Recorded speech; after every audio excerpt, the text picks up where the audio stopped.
Anyone else? Yeah, Donna. It was only 5.1. Oh, okay. So is that below Creed? Yeah, that's a very good number. Yeah. That's a very good number.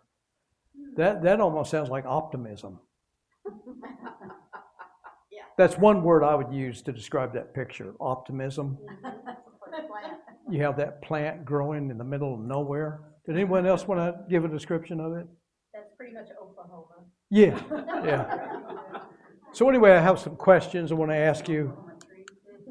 Place yourself on a scale of 1 to 10 for the following.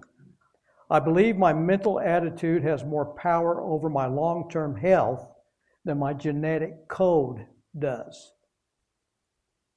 And here it is. Number 1, it's almost entirely genetics and environment. Or 10, my mindset is the primary driver of my physical outcome.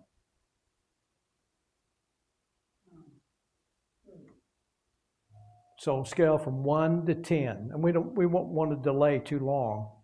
What I would say is it's toward the 10. The reason I'm saying that is the wisest man who lived on the face of the earth wrote this, but he got it from God. A man's spirit sustains him in sickness, but a crushed spirit who can bear? Now, doesn't that sound like an attitude, a chosen attitude that a person has? It sustains them through sickness. So here's another one.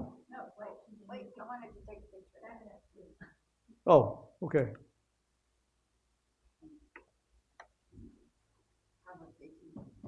Okay, here we go. Think of a minor irritation or frustration that you had in the last 24 hours. Maybe a traffic jam, spilled coffee, or a slow computer. Now you can describe it as, of course, this happened to me. Today is ruined. Can you imagine spilling a cup of coffee? Now, if it got on my computer, I might say that, but that doesn't look like that happened. Or, this is annoying, but it gives me 5 minutes to listen to my favorite, and this is in a traffic jam, to listen to my favorite song, or to get up and get another cup of fresh coffee. Which one is it for you? The fresh coffee? It could have been worse. It could have been Worse. Yeah, it could have been worse. You landed on it. You didn't get on the keyboard. That's right. That's right. So here's another one. No, hold it. I already asked that question. I didn't put it up on the screen though. Okay, here's another one. If you were a weather forecast for your own life, what is your default setting? Are you sunny with a chance of clouds or cloudy with occasional clearings? Now, how much effort does it take for you to change that forecast? Are you actually sunny with a chance of clouds or cloudy with occasional clearings? We're all sunny, aren't we? Yeah. That's optimism. Here we go. When I am ill, am I the type of person who stays focused on the steps I can take to get better? Now, here's an idea. It's high self-sufficiency. It suggests that the person views recovery as a result of their own actions. Now, Donna, one time you said that you had a higher number. So you've done something right. Yeah. Here's another one. When I get sick, do I find myself thinking, here we go again, my body is just weak? And you could say that's pessimism. It views illness as a permanent character flaw rather than a temporary external event. And here's another one. Do I feel that no matter what I do, my health is mostly a matter of good or bad luck? Now, pessimism, it removes personal action, replaces it with chance. That's what luck is. But I've also heard it said that luck is living under correct knowledge. That's a good acronym for luck. But here is a guy now that I guess you could say he had bad luck. Has anyone heard of Jim Stovall? Jim Stovall. Anyone here? You guys haven't heard of Jim Stovall? He was a graduate in 1976 in Tulsa, Oklahoma. Of course, I graduated in Tulsa, Oklahoma in 1972. But he was in 1976, Jim faced a devastating diagnosis with a rare eye disease. The discovery during a routine checkup before he entered college eventually led to his blindness. Okay? As a teenager with his entire life ahead of him, it was what he called indescribable devastation. Now remember, he's just entering college. Okay? How did he cope with the severe loss of his eyesight? Did he give up on life? The answer is no. He did not give up on life. By the way, I've got that story in this little book here. 7 biblical ways for healthy living. I'd give it to you for $5 if you want it. But there's many good stories in there. And this is one of them. Now, he went on to become a national champion Olympic weightlifter. How good eyesight do you need to lift weights? He didn't think you did. And he became a champion Olympic weightlifter. An Emmy Award winner, the president of a television network, one of the 10 outstanding young Americans, and the National Entrepreneur of the Year. But most important than those personal achievements was his skill as an encouraging author. Now, has anyone seen this movie called The Ultimate Gift? Everyone raise your hand who's seen it. Yeah, Lucas, you've seen it. Debbie's seen it. We're the only fans of Jim Stovall. I want you to get that movie. It's available at Amazon, The Ultimate Gift. And it's a fantastic movie. Huh? A little bit about it. Maybe we've seen it. Yeah. Well, anyway, James Gardner is the grandfather. He's got a big family. He's got a grandson that he thinks is the most responsible of the whole family. But not. He needs to be more responsible. And he's going to give him some gifts. The gifts of hard work. The gift of planning. The gift of gratitude. The gift of love. All those kind of things. It's the idea you're not what you have, but what you be. What do you have as characteristics? You know, I think Paul in 1 Corinthians 13 described love is patient, love is kind, it does not envy, it does not boast, it is not proud, it is not easily angered, it keeps no record of wrongs, all that kind of thing. Love is patient, love is kind. That's what you are, not what you have. You can have a big, gigantic mansion and what? Not have any love or kindness. Self-centered. But he was going blind, and I want you to listen to this. Now, you may have to turn this volume up here, Lucas. I want you to listen to the story that he tells about himself years ago, and let's see what we find from it.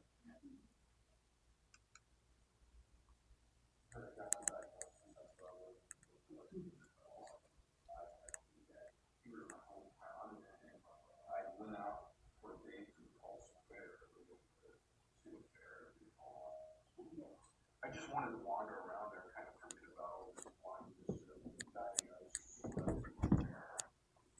And two things happened to me that day that I still look back on today that have very much changed me. One was there was an exhibition there from the Olympic team, the weightlifters. I thought back over that, really couldn't see well at all. And I had trained a lot in my work with football, so I did that, and 3 years later I was a national champion. That was one inspiration. The other one was I was wandering down the Midway, and there was a big pavilion, a big arena, and it said free concert. And the free really fit my budget at that time. And I went in, and I had no idea who was playing. I had no idea what was happening. And I had no idea when the concert was going to start. There was no one there. I went and sat on the front row and just thought about this whole blindness thing closing in on me, what I was going to do with my life. And without noticing it, really, the arena filled up around me. And the next thing, it kind of broke me out of that reverie was a gentleman saying, "Ladies and gentlemen, please well, really, just blew these people away for 2 hours, and then 10 years later, I was working for a speaking promoter. I was working in Madison Square Garden, and the event went really well, and he said, will you stay over and do that again next Saturday?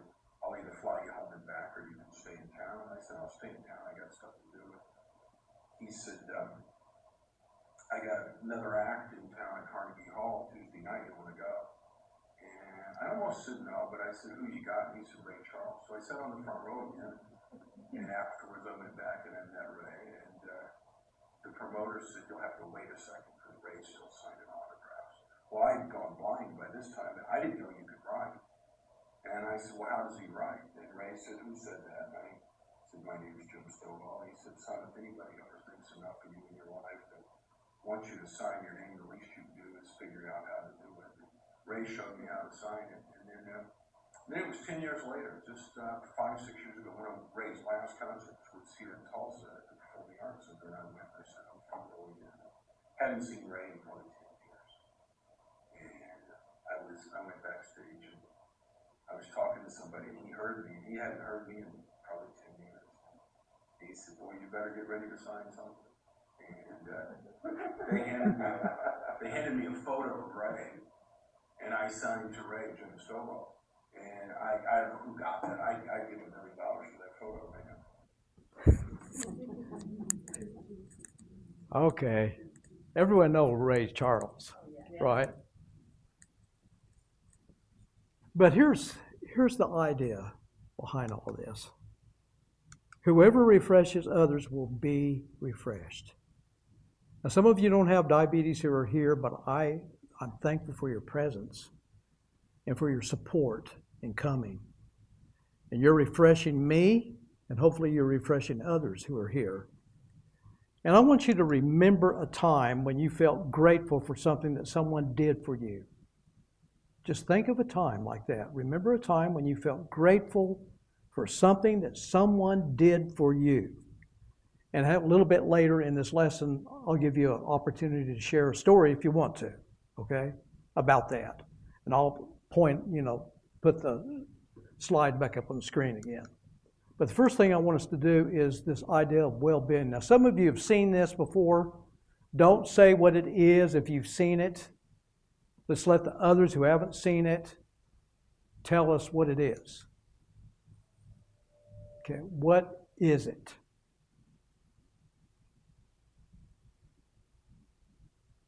The two ladies from Edmond, from Edmond, who are Okies. Now, what do you think it is? Don't know. I don't know what a don't know is either, but. Huh? It's white and it's in the shape of what? Yeah. Well, it's in the shape of this. That's our dog Ruff. And he lived to be 15. We took him on walks every day. And but you see, when you look at that, we can focus just on our problems and get zeroed in, have tunnel vision on our problems. If we don't see the whole big expanse, we can't see the wonderful face of the dog. But I think that is what gratitude does for us. And optimism, we get to see everything that way. You know, one of the things that happened to me when I was young, I was able to get some sugar-free pop. And when I first got it and took my first sip of it, you see what that guy's doing, smuckering his lips there? Well, that's what Tab was to me. Does any of you remember Tab? That was a wonderful soft drink, wasn't it? Nothing compared to what they have now. But anyway, in 1960, I was diagnosed with type 1 diabetes. So I was about 7 years old when I was diagnosed. I just turned 7. And we went back, Debbie and I went back there to Canyon City, Colorado this last summer to celebrate our 50th wedding anniversary. And we went to Canyon City. And one of the things in Canyon City was I wanted to find that hospital. Well, this is picture that was taken in the 1950s, and it was the hospital there from 1938 to 1960. I was there in 1960, see, and then they moved.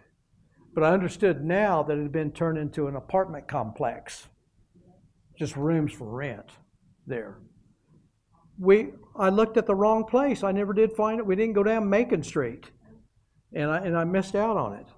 But one of the things that happened to me when I was there, I received a book from probably one of the leading diabetologists at the time. He wrote this book in 1958, and I still have a copy of it. That's my copy right there. You can kind of see it's old. But anyway, one of the things that he wrote in the book of how to check your blood sugar was this. All of these different ways. The way I used was test tape. And that's just a urine sample. That's not current. It's not like pricking your finger and checking your blood sugar on a meter now. You can get that instantly. That's what you are right then. But of course, urine is a collection. And so that's not current. But one of the things that you could see if you were elevated, you could tell where you were. The test tape turned colors. And it would turn, if it was dark green, that meant you were like 240 and above. It didn't tell you where you were, just 240 or above. You could have been 300 or more there. And that, as I was growing up, sometimes the youth group, they would have pizza on a Sunday evening. Do you remember that, Tom? We'd meet together as a group and have pizza. Where? Oh, I don't know. I remember at someone's house. I guess I just remember one time, and I don't even know if you were there for that time. But it seemed like I did it more than once. And I'd wake up the next day, and I felt miserable. And I didn't want to go to school anyway. I said, Mom, I just don't feel good. You know, I thought I was play acting, but I think I really was sick there. And if I had checked my blood sugar, I'd probably have been the dark green there. But here is an attitude, a gratitude awareness test I want you to take. And it's a good one for those of us who can see. So you're going to have to be patient here, Daryl and Don. But here we go. This is an awareness test. How many passes does the team in white make?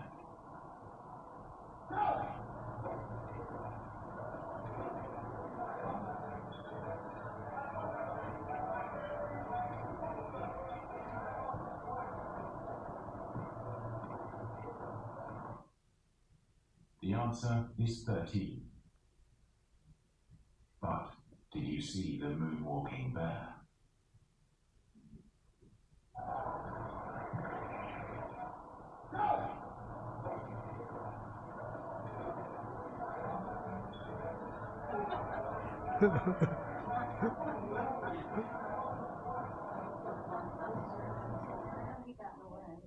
There you go. You know, what are your awareness skills? Here we were walking this morning with our dog. It's another Boston Terrier. And Debbie says, hey, look over there. I can see the goose. Right over there. And I look. Yeah, I finally saw it. But she's very observant. I'm not that observant. But it really helps whenever you look for the good things that happen in your life, and then you can be thankful for them. It's easy for us to, you know, we're like Velcro when it comes to problems. And whenever it comes to gratitude, more like Teflon. But here's a good picture that when it gets dark enough, you can see the stars. Now the stars are always there, aren't they? And good things are always there in our life if we look for them and think about them. So look on the brighter side of life each day. A cheerful look brings joy to your heart, and good news gives health to your body. You see, Solomon wrote that. Good news gives health to your body there. So here's several things I want us to go over. Research benefits is where we're going to start. And then resources, few, and now today we have many. And then the routine that we need to have, the habit, is the habit of gratitude. And so here was research that was done at Cal Davis University out in California by Robert Emmons. He had 1,000 participants in this study, randomly assigned them to 4 conditioned groups. One was this, and it was a 10-week study, and then they were going to analyze how their well-being was at the end. And so they were to count, this is one group, count your blessings, your gratitude, that's the gratitude condition group. You reflect back on the previous week, come up with 5 things that you can jot down, and then you could meditate about it, thank God for them, or whatever. But the other group was this, and this is what I really want you to focus on for the previous week at what happened to you. It was called the Count Your Burdens group. And then the third one is just a mixture. You can come up with a mixture. 2 of the positive, of gratitude, 3 of the negative, or I don't know how people came out with that. It probably tend to be the problems more so than the good things, the blessings. But here's what happened after the I don't know what the test was and how they determined this, but the results were this. The gratitude group felt better about their lives, they were more optimistic, and they exercised more. Does it sound like that's beneficial to people with diabetes? Or people without diabetes who just need to exercise more? And a second daily study led to greater gratitude increases than the weekly practice. And so, is a grateful heart a healthier heart? There was research done at the University of Pittsburgh. They had 119 heart transplants, and they put these people into this practice of gratitude, and guess what? Thankfulness also predicted better compliance with a meal plan and medications that they had to be on. So, the idea is thanks, gratitude, appreciation. And as I mentioned before, someone said that our minds are like Velcro for negative information, but like Teflon for positive. We can accumulate. Can you tell me a couple of good things or a couple of bad things that happened to you today? I mean, it's easy to come up with it, but a couple of good things might be more difficult. But here is the results. This is information that was received from scientific research done at the University of Cal Davis, at Indiana University, the University of Miami, Pittsburgh, University of Pennsylvania. Did I mention one of the Carolinas? I didn't, did I, Jim? Because they weren't on the list, but I should have. But anyway, here are the benefits that they found from all of this. You're more optimistic. You feel more connected with others. You sleep better. That's very valuable. You're more compliant to taking your medicine and meal plans and all that, and exercising more also. And it reduces cortisol, which can cause elevated stress there. So gratitude has a lot of benefits, doesn't it? So here we go. We want to look at the resources, few versus many. I want to give you a story of someone that goes way back to can you read that? That's November 1914. It was about Thanksgiving time in 1914, and this family was having their Thanksgiving meal, and their son was 14, and he was going to be 15 in just shortly. I don't know what his birthday exactly was, but I know he was almost 15. He was diagnosed with, at that time, they called it juvenile diabetes. Now, in 1914, if you remember anything about insulin, it was not discovered until 1921. This is 1914, okay? And so During the next 7.5 years, planning was necessary to just keep him alive. The idea of planning, of deciding ahead of time what to do, was followed by his mother meticulously in the food that she gave him. And she gave him very little. The most was about 820 calories a day. And so he started in 1914, he was almost 15, and he was about 97 pounds. Remember that story about the 97-pound weakling? Did anyone ever remember? Anyway, I remember seeing that on the back of a comic book or something. 97-pound weakling. But anyway, by the time he got his first dose of insulin, he was fortunate. 7.5 years later, on what could be called an undernutrition meal plan, a starvation plan, just to keep him alive, to keep him from spilling sugar into his urine. That was the goal, to try to keep that from happening. He lived longer than anyone else on this plan by Dr. Frederick Allen there. And of course, in 1963, Reader's Digest had a condensed story about James Havens, the first American to receive insulin. The first American. And you can kind of see the doctors had abandoned hope, but this father knew that someone, somewhere, could keep his son from dying. The help he found in Toronto marked a dramatic turning point in medical history. And so here he is. Yeah. Is this story in your book? Yeah. Oh, yeah, I thought so. Yeah, it's in the book. But hey, thank you. You must have been reading. That's good. Okay, so anyway, he is going to a doctor, Dr. Williams, John Williams. And his father worked at Eastman Kodak Company in Rochester, New York. And there was someone that came from Canada, the Toronto area, I think it was. And he said, I've been looking, trying to find someone who has some remedy for my son. And he knew he was about to pass away. And so he said, when I get back home, I'm going to look, I'm going to ask everyone I can. And sure enough, he received a message from him that there are a couple of fellows at Toronto University who have discovered something. And it's Frederick Banting and Charles Best. They were the ones that found it.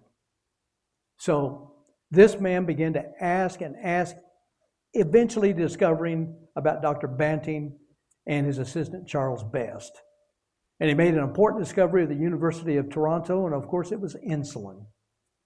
And so Dr. Williams sent a message to Dr. Banting about the insulin, and he did receive some of it. It wasn't refined like it is today, and nothing like it is today, really. But he received it, and he tried to give him some doses. It didn't really work. Sent the message back, this stuff doesn't work. Well, Dr. Banting came himself, and they gave him doses every 2 hours, and they checked his blood sugar, the urine test. And eventually, after a few hours, there was no sugar there. So they could see something is working here. And it was amazing. So sometime later, James wrote to Dr. Banting, the discoverer of insulin, a week ago last Thursday marked an historical event as I then tasted my first egg and toast. Egg on toast is my idea of the only food necessary in heaven. That was wonderful. So a cheerful look brings joy to your heart, and good news gives health to your body. Now, when we think about it, what did he have available for him back in 1914? He had a starvation diet. That was it. Now, was he going to get up and exercise a lot? No. That was it. There was no medication, there was no insulin, nothing. And so how does that compare with what we have today? That was few resources. Now we have a lot of resources, don't we? Can you name any?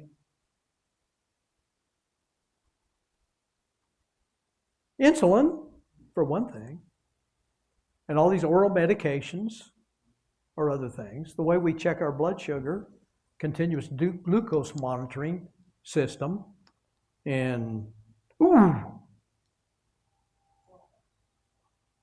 170. Okay, man, you guys are stressing me out. But anyway, we have that. We didn't have that before. I got my first, well, I'll show it to you here in a second. My first glucometer in 1981. First time I could check my blood sugar after having diabetes for 21 years.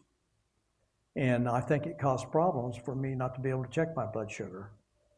But anyway, he was able to become an artist.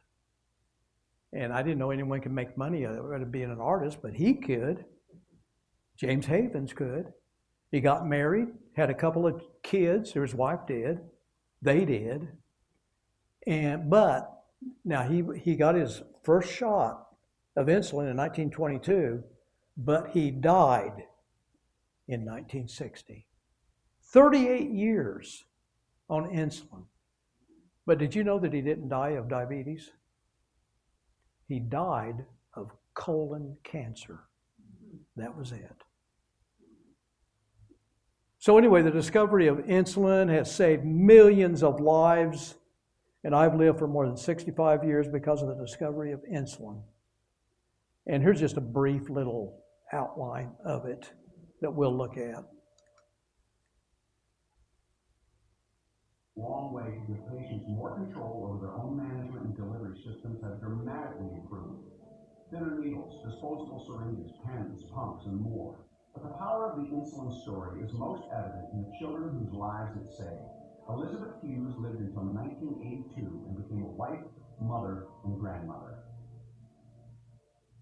Bob Cleveland's older brother Gerald lived to age 93, surviving over 75 years with diabetes thanks to the miracle of insulin.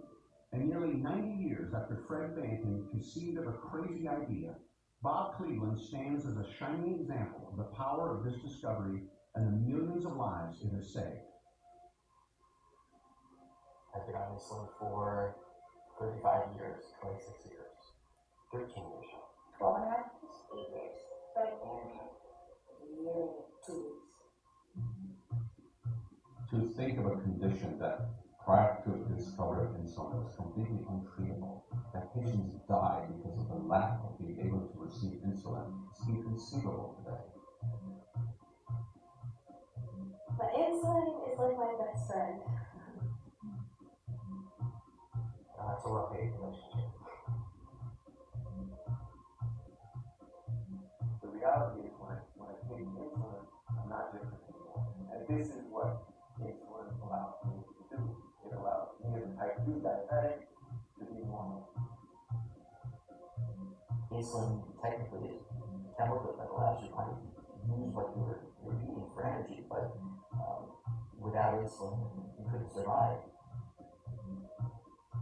It's a stage of the development of treating diabetes. The final stage, it's not the first stage, but it's where we are.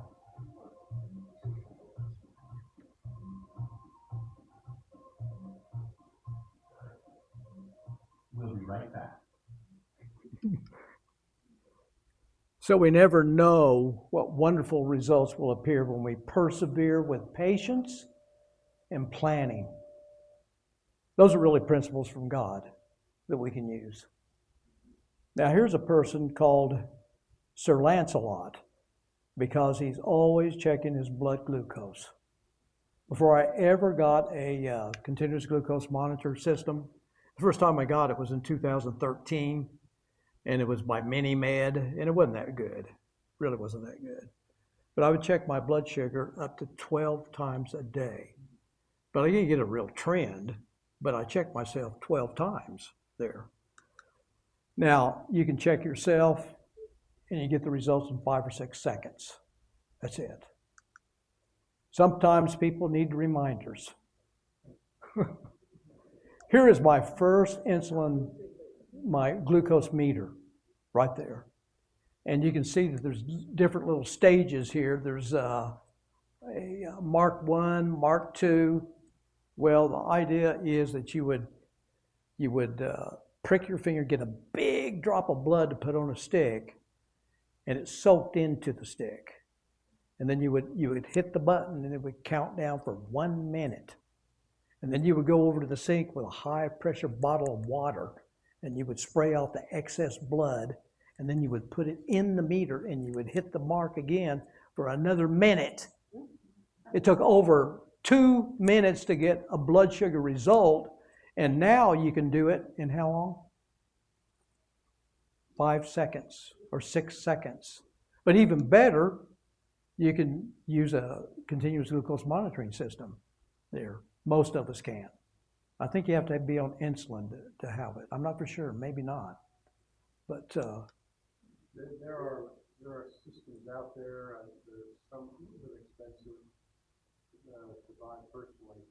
So like if you're on Medicare, you have to be insulin dependent. yeah. Okay. Thank you, Jim.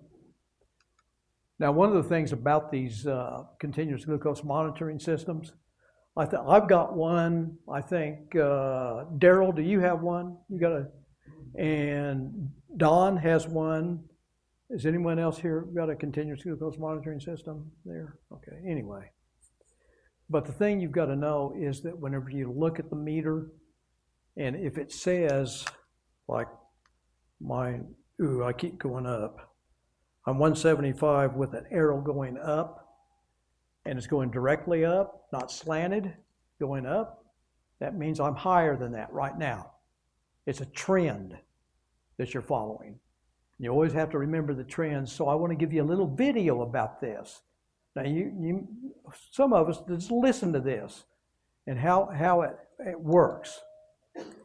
Most of the time, glucose levels in the ISF and the whole blood are similar. However, when the glucose is changing rapidly, such as after meals, after insulin, or after exercise, the glucose level in the whole blood is not the same as glucose in the ISF. This difference in the rate of change is known as the lag. A train is a good way to illustrate this concept of lag. Think of blood glucose and ISF glucose as the cars of a train. In the front car of the train is blood glucose, or BG. In the back of the train is the ISF, or sensor glucose, SG. Imagine that the hills and bumps on the track are like the changes in your glucose levels throughout a typical day. In the front car of the train is blood glucose, or BG. As carbohydrate is digested, glucose enters the bloodstream first, before it is absorbed into the interstitial fluid. So blood glucose is in the front of the train. In the back of the train is the sensor glucose, or SG car. Since glucose travels from the blood into the interstitial fluid, sensor glucose follows behind blood glucose. When the train is traveling along a flat plane, when there is little fluctuation in glucose levels, the blood glucose and sensor glucose readings will be very similar, although rarely exactly the same. Now think of going uphill on the train as a rise or upward trend in glucose levels. As the train starts up the hill, you can see that the blood glucose in the front car is leading the sensor glucose in the back car, because changes in glucose appear first in blood glucose. Now as the train heads down the hill, or glucose is decreasing or trending down, once again, the blood glucose leads in the front car. So as you can see, whether glucose levels are trending up or trending down, blood glucose leads sensor glucose. There will be a bigger difference in blood glucose and sensor glucose readings on the bigger hills, or when glucose is changing more rapidly, after food, after insulin, and after exercise. There are a couple of important things to keep in mind. When glucose levels are generally stable, expect to see small differences in blood glucose and sensor glucose. However, when the glucose level is changing rapidly, expect to see bigger differences between the blood glucose and sensor glucose readings.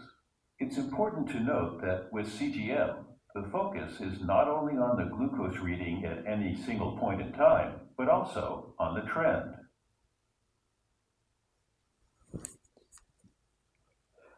the trend is very important. I was so used, checking myself up to 12 times a day.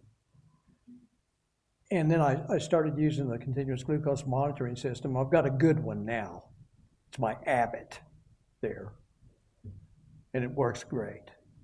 But I still have that tendency to forget about the trends and just think about where the blood sugar is, just like I'm checking my finger there.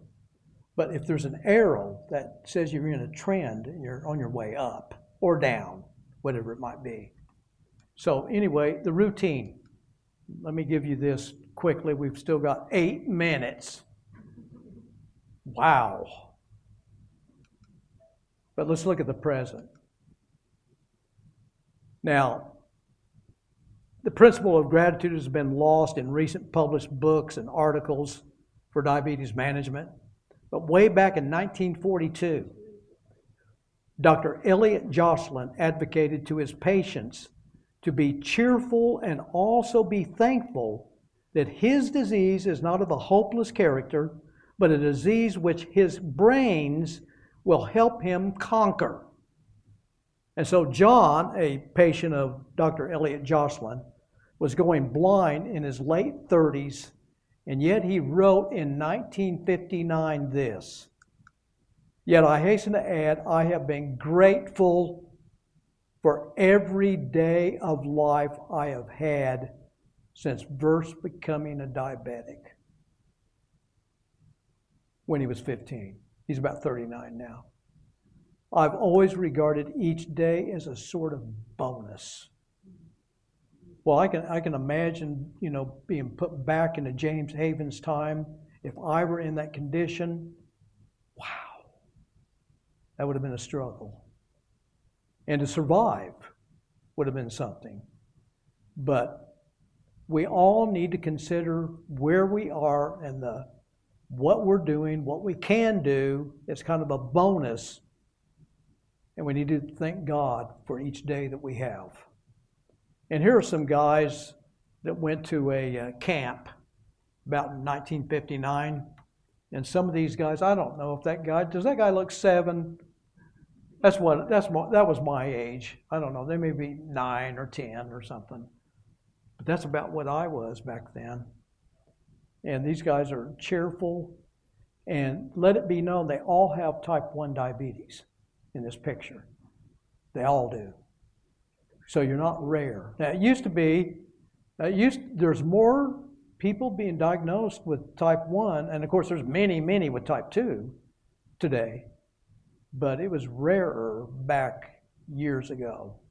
Growing up, going through school, in all the years, the 12 years, I can remember one other person I met with type 1 diabetes. That was it. But now there are more. I think there's several right here in this church. So, here's a little practice we can take. Name 5 good things or tasks that have happened to you since you left your home for this meeting today. Can anyone name one? Donna? I found out my real number was low enough. There you go. Yeah. And I brought my water. Yeah, okay. Okay, that's good. Anyone else? Let me help you. How did you get here? Now, if you live quite a distance and you drove, well, that's good. But if you walked, that's good too, isn't it? Can you hear what I'm saying? Okay. Are you by yourself now? I don't know how many we have here, but this is a good group, especially since Sandy brought her family. That really boosted attendance tonight.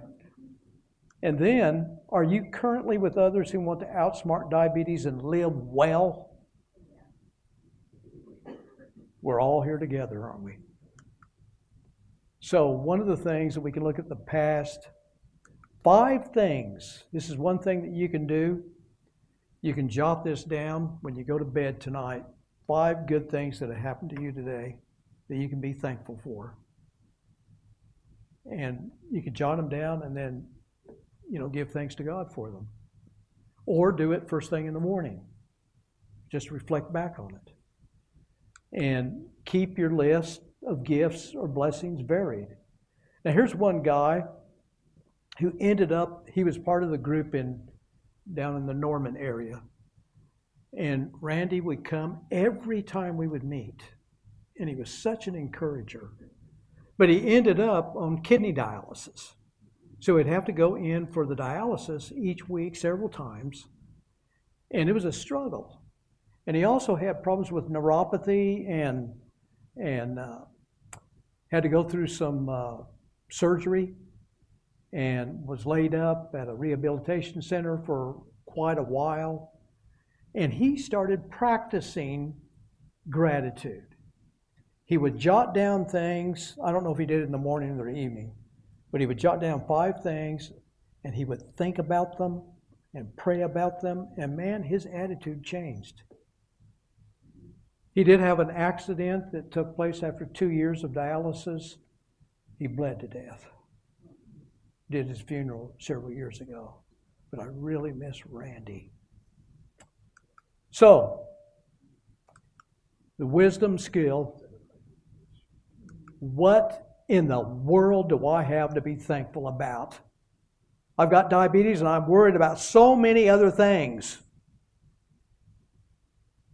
Now, do you notice that that's not connected with the wisdom circle? That's not wisdom. That kind of thinking. Here's the kind of thinking that we need to have.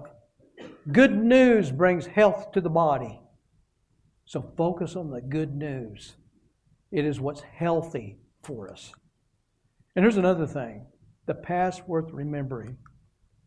Now, several years ago, we lived we moved up to the Kansas City area, and we went to Watkins Mill. It was a state park, and we're walking out there with one of our boys wasn't even a year old, and the other one wasn't, he might have been 3 years old.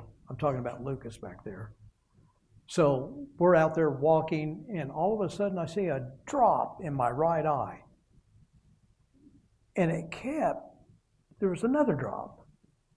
And I started having blurry vision like that. And it continued. And by the time I said, Debbie, we've got to go home. And by the time we turned around and we went, I got back to the car, I could not even see in my right eye.